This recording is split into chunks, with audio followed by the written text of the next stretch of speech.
Is the Olympus 75mm f1.8 better than the Olympus 45mm f1.8? Can the Olympus 45mm hold on its own?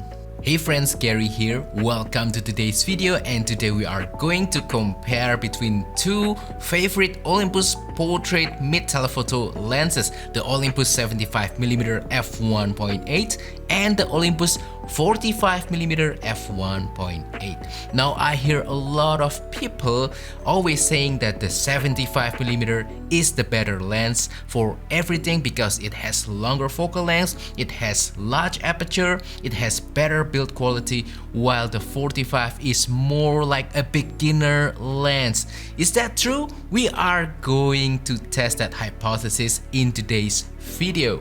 We will take different kinds of photos with both lenses. We will do a little bit of portrait photography, flower photography, everyday stuff, so we can see the performance, image quality of both of these awesome lenses. However, we are not only going to compare image quality, we will also discuss performance, fun factor, price, and other related stuff, so we can come up with conclusions which one is the better lens. Anyway, enough talking, and right now I'm going to show you the photos captured using both the Olympus 75mm and 45mm, and I will put some slideshow comparison so you can see side by side the photos of similar composition captured with both of these lenses. Straight away, I will talk about image quality, and I can say that image quality of both of these lenses are satisfactory.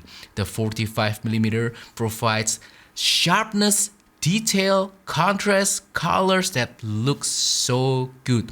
However, if I have to pick a winner in terms of image quality, it'll definitely be the 75mm with some marginal improvement in terms of sharpness and detail. So, for general purpose everyday stuff, I don't think you will be able to see the immediate difference of image quality between these two lenses. I mean, both are great, but the slight edge are on the 75mm. Sharpness and detail just pops out a little bit more. The main difference between these two lenses comes down to the focal length, which creates the compression. 45 is medium telephoto. It's not really that long. You still have a nice working distance between you and your subject. You're not too far away if you are doing portrait, while with the 75mm you have to be a little bit further away. But the 75mm being a longer lens, it is more impressive. It creates that compression, you know, that feeling that you are using a more premium lens. Portrait will definitely look quote-unquote more professional and just more impressive overall. I think impressive is the word that I want to use to describe the 75mm. However, looking at the photos captured using the 45, the 45 is not a slouch at all. I think it is more than good enough, especially in terms of image quality. However, as I mentioned many times on my other videos, photography isn't just about image quality, it isn't just about getting nice photos, but it is also about enjoyment, satisfaction, having fun, savoring the moment, enjoying the process of photography. And sometimes better gear can inspire you to have more fun, to make you feel more satisfaction and enjoyment. And that's the case right here. As you can see, this is the Olympus 75 and this is the Olympus 45. The 75 does have all metal build quality, while the 45 feels a little bit plasticky. Not that the 45 is a wimpy or weak lens in any way, not at all. This lens is actually 12 years old and it is still looking pretty good in my opinion. However, when you compare it with the all metal build quality of the Olympus 75, this just feels more premium, and it is so satisfying when you use this lens out in the field to take photo. You can feel that premiumness, and it can really inspire you to have more fun, to take more photos, and that's, I think, the beauty of the 75. However, that premiumness, that better build quality will also cost you a little bit. The 75 is definitely the bigger and the heavier lens, especially compared to the 45. The 45 being small and with its plastic build quality, I think it is better for travel. You can easily carry it around, and also for everyday photography, while the 75 is a little bit more finicky to travel with because it is simply bigger and heavier. Not that this is a big or heavy lens by any standard, especially when you compare it with similar lens for other formats, for APS-C, for full frame. This is actually a small lens, but when you compare it with other micro four thirds lens, especially like the Olympus 45, yeah, the 75 is bigger and heavier. Speaking about performance, also the Olympus 45 being the smaller one, the autofocus is slightly faster, ever so slightly faster than the 75. Not by a lot, but when you're taking photos and you compare between these two lenses, you can kind of feel it.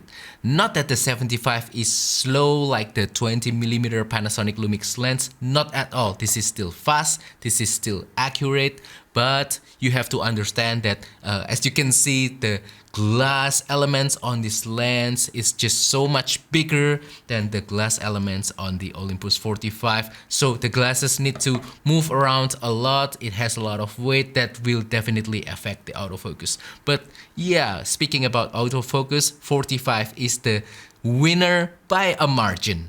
Last but not least, price. Definitely Olympus 45 is the winner right here. This is the more affordable lens compared to the Olympus 75. The 75, although it is not a pro lens, it is considered a premium lens and it is more expensive than the Olympus 45. So for people who are just starting out doing portrait or just need a general purpose telephoto prime lens, I think 45 makes more sense than the 75. So, in conclusion, which lens is better, the Olympus 75 or the Olympus 45? And there is no real winner. It comes down to your requirements, to your priorities. Each lens has its own strengths and weakness, and you just have to understand what are your priorities and what do you need from a lens. I can really boil it down to a couple of points. So the Olympus 45, I think this is the best for a compact, versatile, lightweight, medium telephoto prime lens. If you're just starting out to do a little bit more of telephoto work, I think this makes more sense, not being an expensive lens. If you travel a lot, if you do everyday photography a lot, a smaller lens like this will make more sense as well. And also it has better working distance, especially for portrait. You don't have to stand too far away from your subject. I think that is a bonus. You can still communicate easily with your subject when you're doing portrait. So the 45, I think it's a little bit better in that sense. But the 75, I think, is the choice if you want the ultimate satisfaction, you want the premium feeling of a lens, and also you are doing more close-up oriented portrait, or you just simply need a longer telephoto lens and you want that premium build quality as well.